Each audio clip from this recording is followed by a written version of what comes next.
So this is how Mahámája plays. They had planned everything.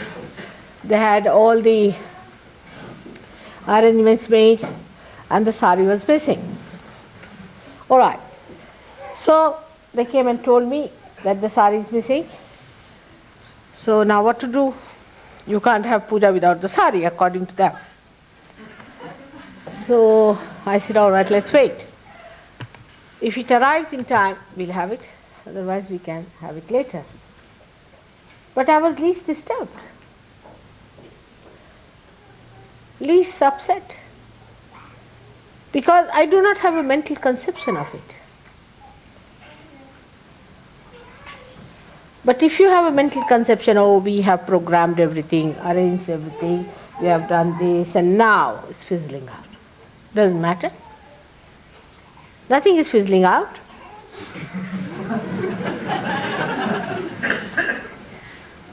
But that is what we cannot do. Because you asked me today what is Mahámája, this is what it is.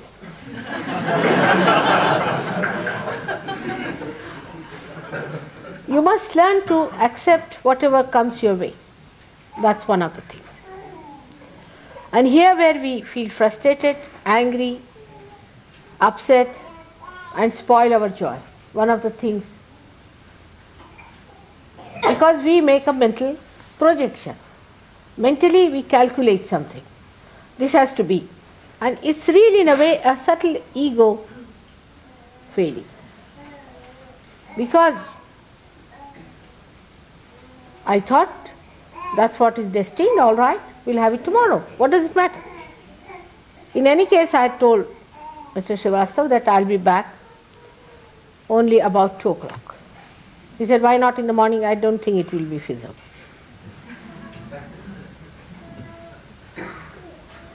So, this is how you become a Vyagra. Vyagra means person who is worried, the one who is not worried. So we worry because of 2 things. Firstly, we worry that what will happen in the future. Future doesn't exist. If you have made up your mind that this should happen in the future, then you get upset. That's one thing. But you have not any mental picture. You will see what comes on the scene. You will watch whatever appears. Then you are not worried because you are anxious to see what's going to happen. That's one way that you feel hurt, that or you are worried. Secondly, you worry when you have built up a picture of that. Oh, we are going to have a puja now. And we are not having. So you are upset. But what difference does it make? And then you cannot enjoy my talk today and the puja tomorrow.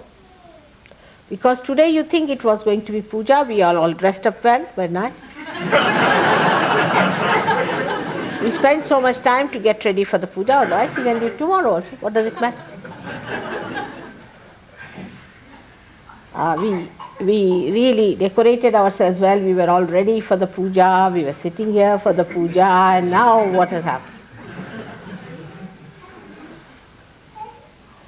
I didn't wear my sari for puja at all. I knew what was coming.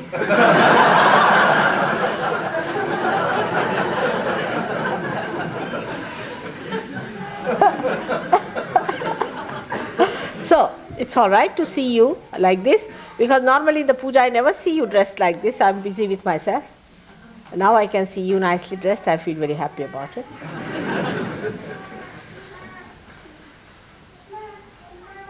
And these mental things are responsible for frustrating us.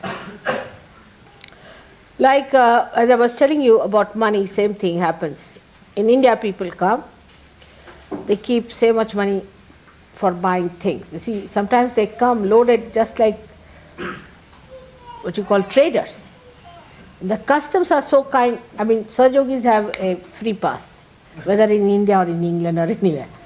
And then they have a mental picture, we'll buy this. Right? and so much we'll spend.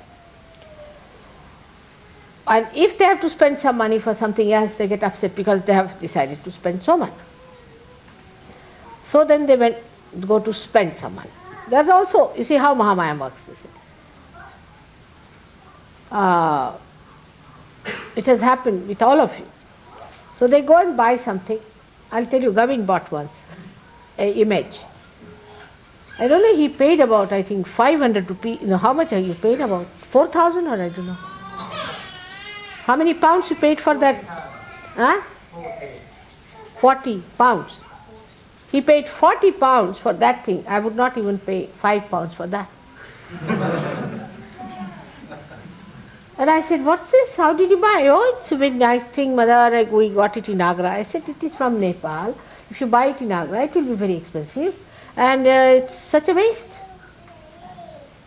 But the worst was the vibrations were very bad. They thought they had bought something great. And the vibrations were very bad. And I noticed it, so he said, all right, mother, I'll keep it in your house and you improve the vibration. I tried, it would not work out. I said, Gavin, what to do now? You sink it in the Thames. I don't know what to do.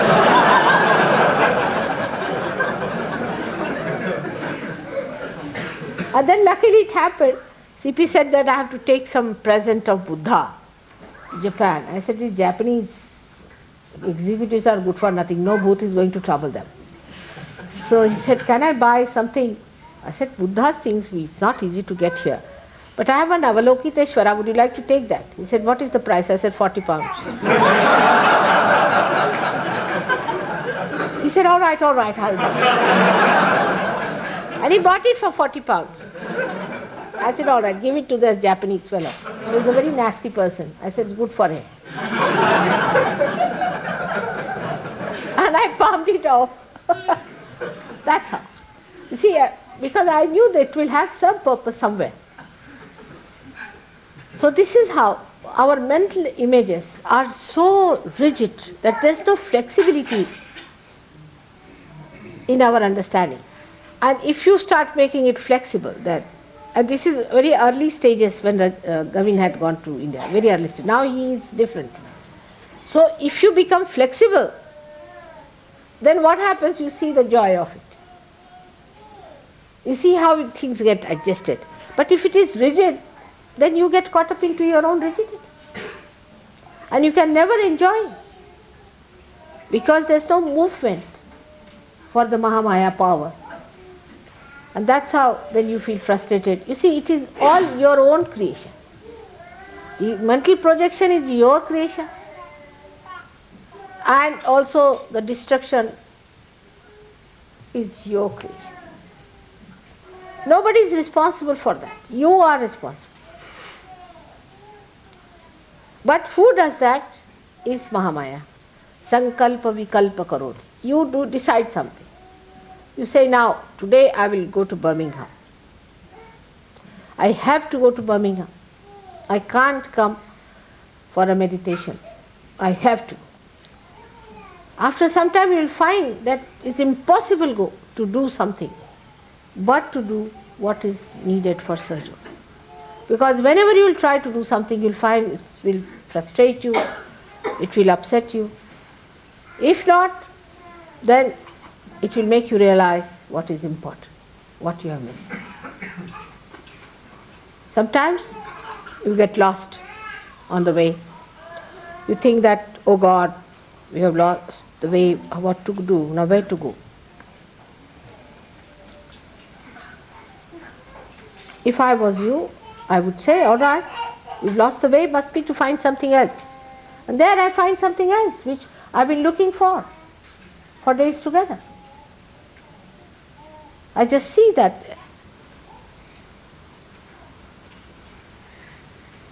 So, if you trust your joy-giving quality of your spirit, that you are not going to lose that quality of the spirit at any cost, then that acts as a guide. And you understand the flexibility of all these worldly transitory things. They are all changeable. Only you cannot change because you are the spirit.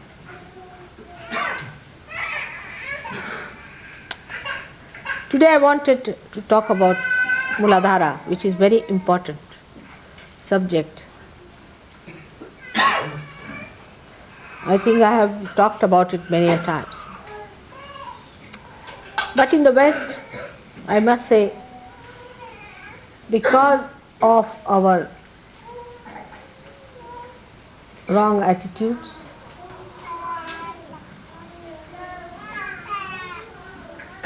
and acceptance of wrong mental projections of other people who are very dominating, we have very much ruined our Múládhára.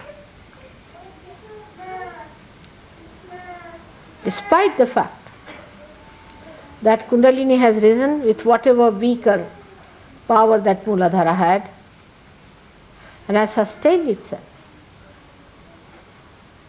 we must know that we can always fall a trap to our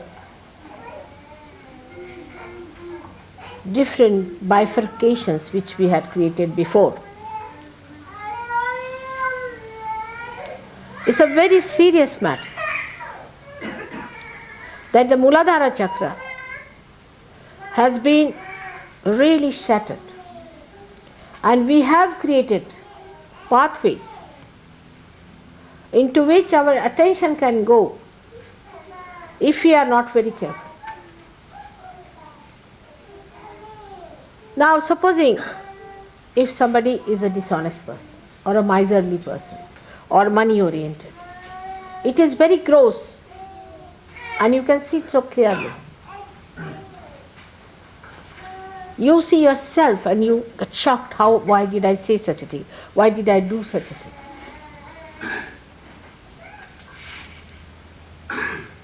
But when it comes to the left side nonsense, sin against the mother, it's a secretive action. That's only between you and yourself. Nobody knows what goes on in your mind except for you. Nobody knows what you are going to do next moment, in your privacy, when you are alone. Nobody can look into it except for your mother. I also only feel your Múládháras, and to be very frank with you, that's one center I find it difficult to feel myself. The reason is, I have a very, very strong Múládhára, which is not so sensitive, I would say. It is not bothered. The attention of my Múládhára doesn't go near any other Múládhára.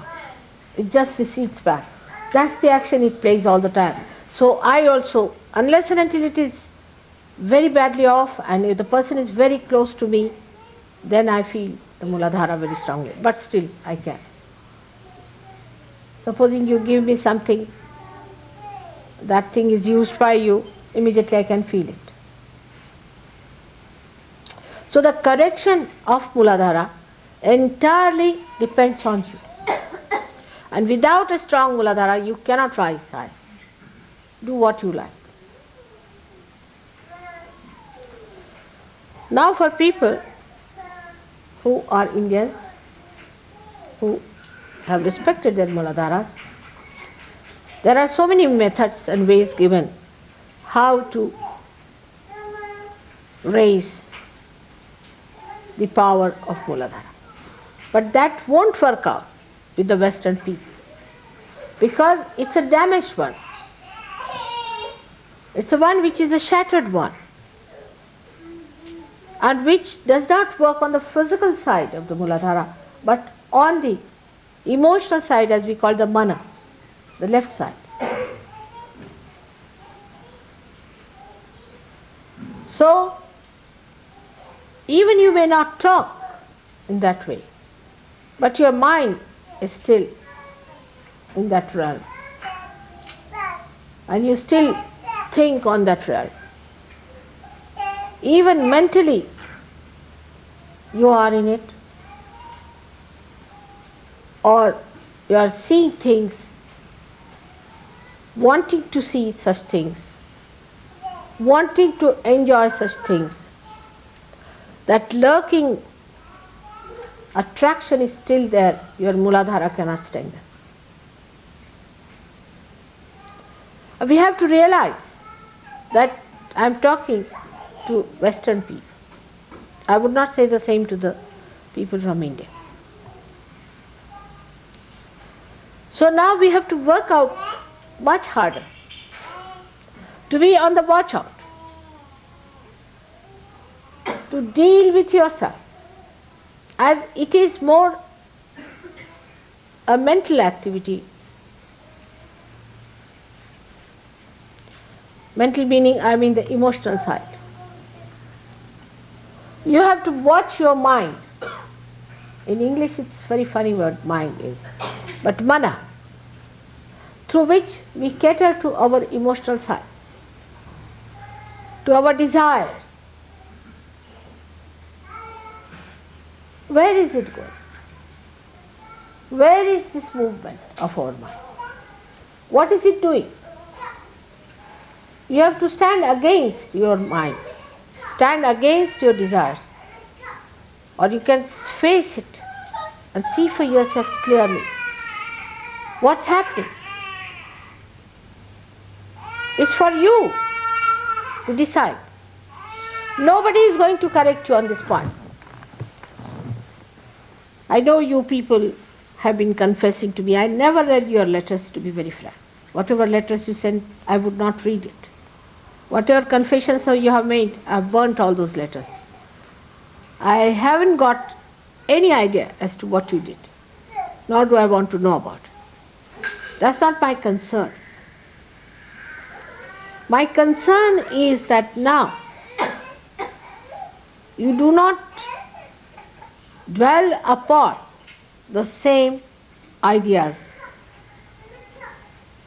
on the same level, or on any level whatsoever, we can say. It is in thoughtless awareness you can combat the thoughts that come to you from wrong type of Múládhára. Maybe some of you have got booths on your Múládhára. And we have some physical treatment for such booths also, which I'll tell to come in sometimes, which you can ask. But you cannot always say that it is a booth and I'm all right, I'm away from the booth. You are not. Whenever you say I have a booth, means you yourself, you are siding with the booth.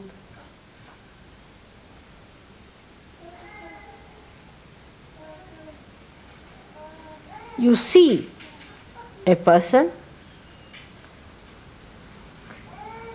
as a Sakshi. That means you see that person, but you do not get a reaction, which is killer of joy.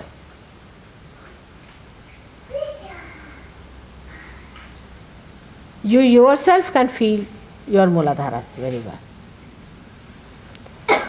You can feel it on your fingertips also, and be alert about it. If you want to be kind to yourself, know that you have to divert your attention towards a sane married life. But also that should not be too much. Because what I have learned now, that in the West people have devised methods of transferring their attention from one person to another. Mental acrobats of different types they have devised to destroy their pure attention. Don't play on to these.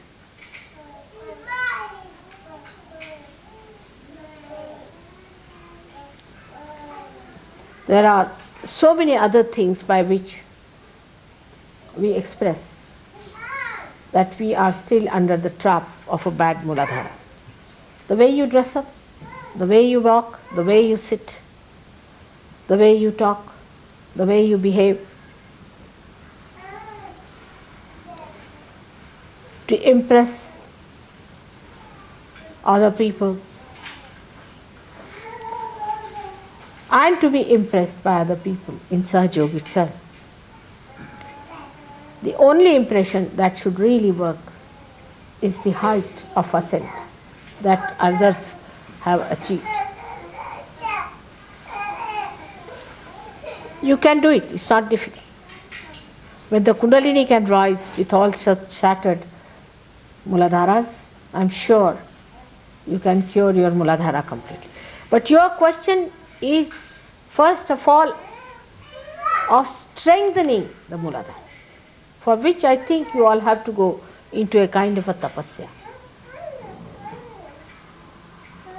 That's why I say sometimes that the Western people should take less of meat, especially the red meats and beefs and horses and dogs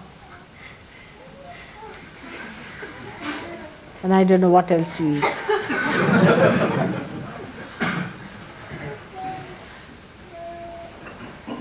Take more to vegetarian food. I am not saying vegetarianism, you understand that. Take more to things which do not give you so much heat in the body. Even fish is very heaty. So take to a life which is in a way ascetic, but don't take to these horrible health foods also. And I can't tolerate them, I tell you. They are not meant for human beings, but for animals, I think. They churn your stomach completely, it's horrible. This country store thing I took once and I said, had enough of it. Country store, the whole country went into my stomach, I think. So for you people, you have to go. Those who are suffering from Múládhára must know that food does make a difference in the powers of Múládhára. So if you have to get it cured, first of all, you have to soothe it down. It is overexcited. Overexcited. Any man you touch, any woman you touch, woman you look at, I just don't understand. It's worse than monkeys. Horrible. You have to soothe it down, cool it down, so that Ganesha bestows his blessings upon your Múládhára. There's no grace. But it's not so outside that I can say that you must respect yourself. It cannot work out with those words, I know.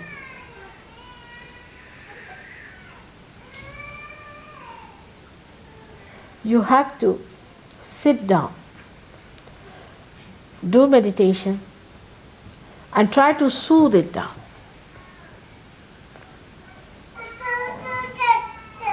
I'll discuss with Gavin and I'll tell him what things can be done about it, because I can't tell you in the open like this. But still, this is all physical.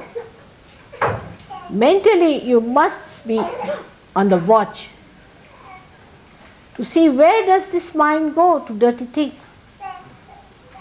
Why does it always go to this sensation? See the birds, see the flowers, see the nature, see the beautiful people. Just see them. Another horrible thing in the West is that the women must expose their body to get men excited. Men do the same, I think. They always try to excite each other and live in a stupid excitement.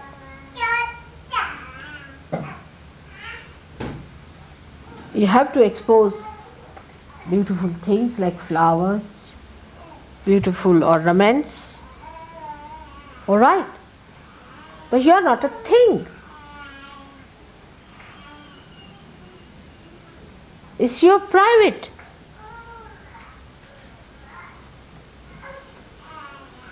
Property. You don't put all your gold on the streets, do you? Better try that sometimes.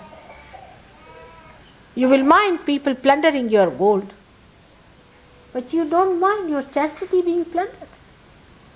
Everyone looking at you with dirty eyes. You don't feel insulted because ego is a dirty stuff. It does not mind. It feels happy that people are watching you. They are plundering you. They are looting your chastity.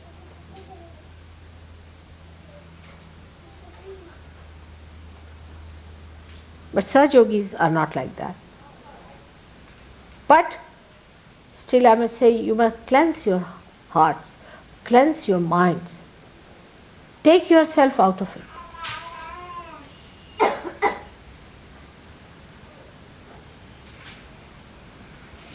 The minds are very funnily placed.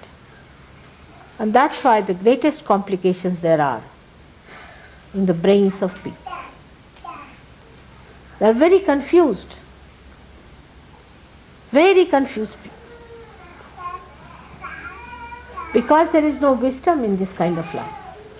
To become just a sex-oriented personality. It is actually just the other way round. If you are money-oriented, you want to preserve money. If you are possession-oriented, you want to preserve it. If you get one little antique piece, you want to preserve it. And why not this property of yours, which is the highest of all, to be preserved, to be adorned, to be worshipped?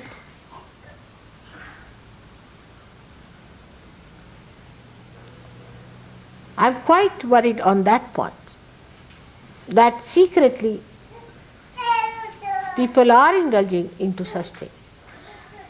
And they are hypocritical sometimes. They don't mind being hypocritical about it. They are Saj Yogis, all right. But in this matter they think they can go about the way they like. And sometimes some of them say that Mother has said it's all right. I never said so.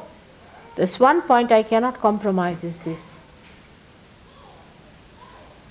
You must have a chaste outlook towards yourself, towards your life, towards your being, towards your personality. You are saints. And if a saint doesn't have a good character, I call it the character, the essence of character, is not a saint.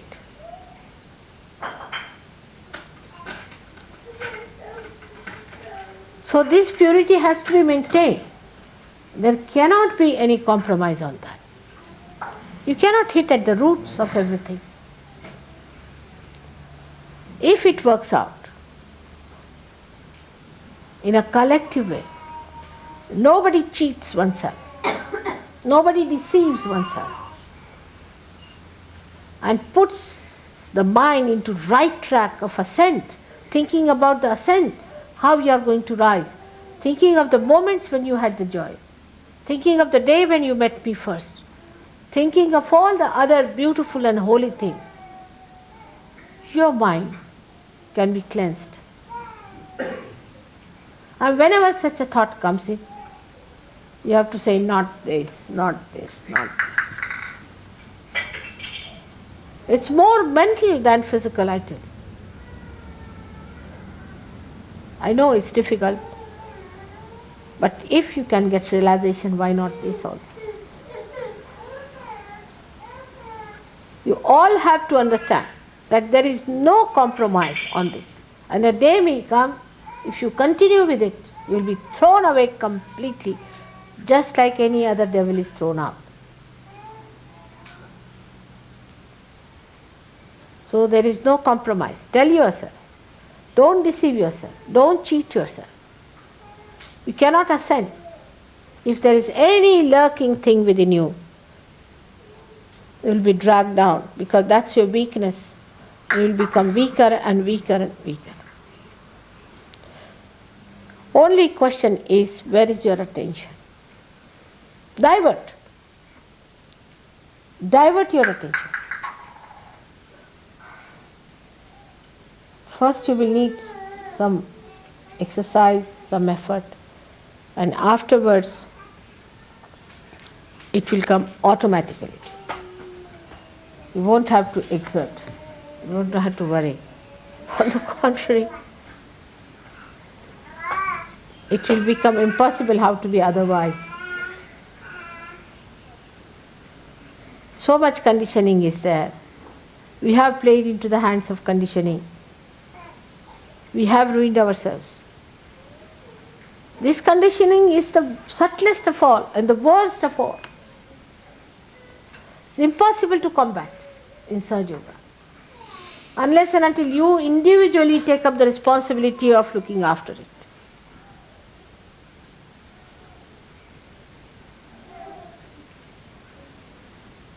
Múlādhára is one of the most delicate and the most powerful chakra. It has so many folds and it has so many dimensions. If your Múlādhára is not all right, your memory will fail. If your Múlādhára is not all right to begin with, your wisdom will fail.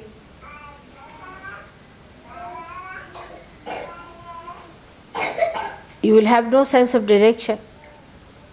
The insanity that is now crawling up in America before they become 40 years of age is because their Múlādháras are wrong. Most of the diseases which are incurable come because of weak Múlādháras. On the physical side. On the mental side, most of the mental problems, disorder, most, I would say 90% are due to weak Múlādhara. If a person has a strong Múlādhara, powerful Múlādhara, it doesn't get into trouble. Because you know there's a very strong hold of that Múlādhara on the back here. And when your mind goes off, you blame the brain. It's not the brain. Mostly it is the Múlādhara. So for physical safety and for your emotional safety also, you have to have a same type of attitude towards Múlādhara. That's why I'm very anxious that you all should get married. And after marriage, after a few days, you find that your attention start diverting to other problems of married life. But not if you are not a Sahaja Yogi. Because the sensationalization has become the main theme of the modern life. When you are tossed about on the rough sea of all these deliberate actions of the people. Media, books, ideas, everything creates this horrible, excitable temperament with you. Such a person doesn't have any patience, doesn't have any balance, actually is hypocritical and has a very bad left Vishuddhi. So many complications take place with it. Before realization, forget the past. Whatever you have done, forget it. Just don't worry. But remember one thing, that you have damaged your Múlādhara, so you have to look after it. You have to soothe it down. You have to bring it to normalcy. You have to make it a healthy, balanced center so that Sri Ganesha can rule over.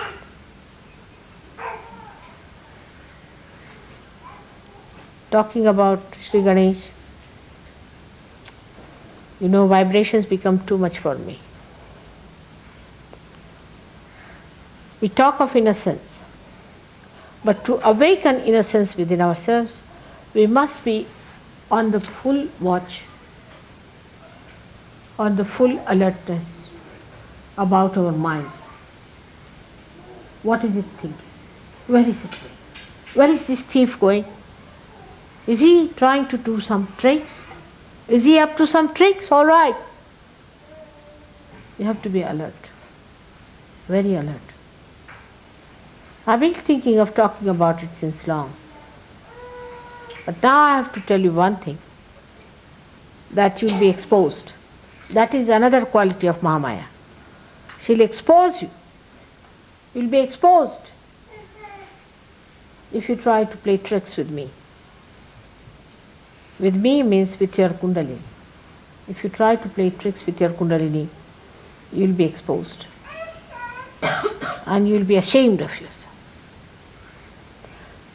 So please be careful, very careful about it, that you again make your Múládhára very healthy and powerful. May God bless.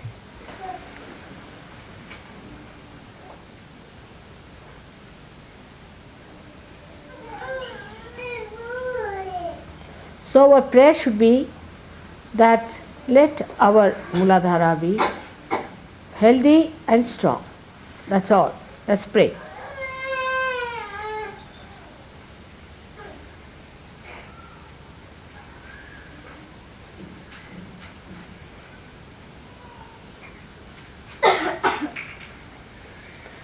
Certain exercises for Múládhára I will explain to Gavin, who is your leader in England. Then he will pass it on to you. It should be done verbally. It should not be written down. The leaders of the ashrams and other places should come and see him every month sometime, and these things should be talked, because it's a secret, not to be discussed openly. It's a secret. It's between you and yourself. It should not be written down anywhere.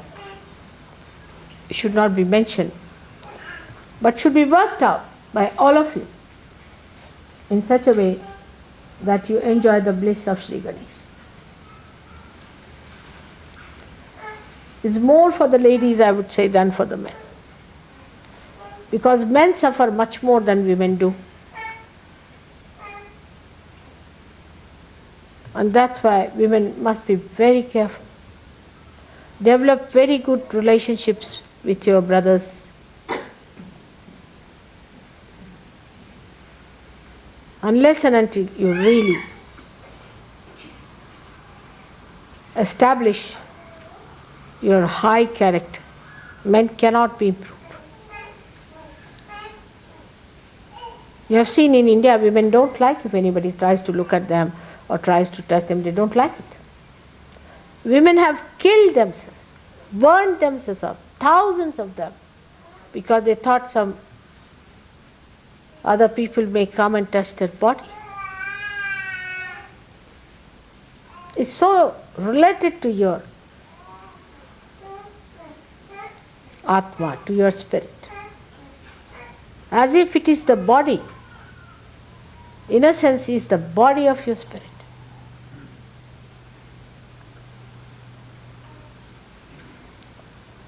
You all can be that, because you have become yoginis now. They were not yoginis, but they knew one thing, the power of their chastity. It's more for ladies here, that they should try to generate that feeling of nobility, of chastity, of holiness around them, so that the men themselves respect them and develop that feeling within themselves.